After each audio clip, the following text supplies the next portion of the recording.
desirable. Perhaps even more importantly, if they should be worried about everything that could come out of those very same processes. Smelting. The act of turning one thing into something more useful, whether it be chemically or thermally. After effects be damned. Chapter 1. Dusk. Twilight. Those last few moments before night descended, plunging the world into darkness.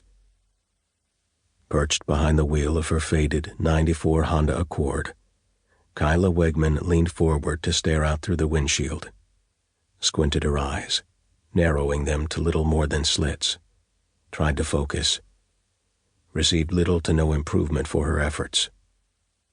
"What the hell?" she muttered, easing her foot down onto the brake, pulled up to the light blazing red above her, pressed both palms into her eye sockets, and left them there until pops of light appeared behind her eyelids.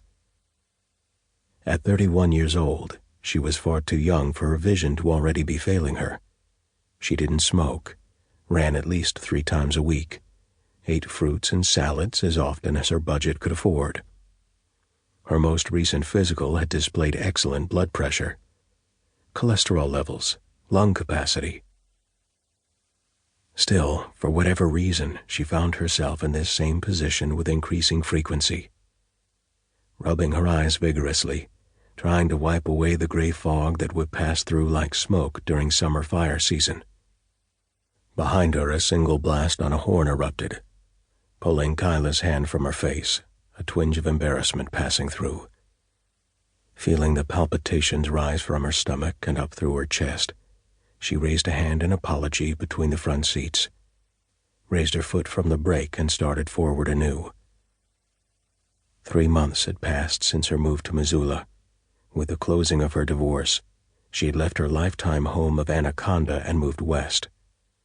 Decided to, as her mother put it every time they spoke, give big city life a try.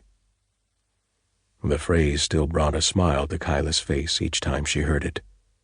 The town was no doubt larger than what she was used to, but still a far cry from being considered a big city. At just over 100,000 people in the whole county, she wasn't entirely certain it could even be called a city. Despite the lack of stature the town possessed, there was a certain undeniable charm that Kyla found infectious. She had been looking for a new start after things went sideways with her childhood sweetheart, someplace free of accusatory looks and prying questions. Missoula had already proven itself to be that and then some.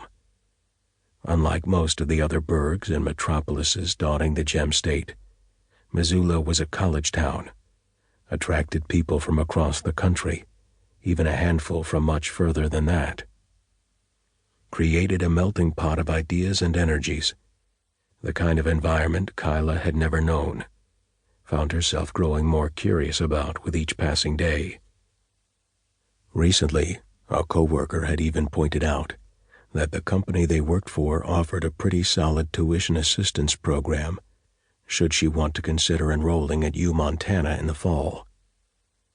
Just as it had the first time it was mentioned, the notion brought a smile to Kyla's face. It allowed thoughts, ideas, visions to fill her mind. All that was and would never have to be again. Like becoming her own person, free from the dreaded label of just being someone else's wife. The smile remained in place as Kyla rolled west along Brooks Avenue, the southernmost thoroughfare of town. At just after 6, most of the evening rush hour had already thinned considerably, if such a thing even existed in Missoula. Coming home to find her cupboards empty and the fridge containing only a few items that looked to be well on their way to becoming penicillin, the plan was to make a quick Albertsons run, grab whatever she needed, be back home in time for Grey's Anatomy, one of the few guilty pleasures she couldn't help but indulge. With those thoughts in mind, she rolled forward, watching as the last of the sun disappeared before her, taking the final sliver of orange light below the horizon. Along with it went any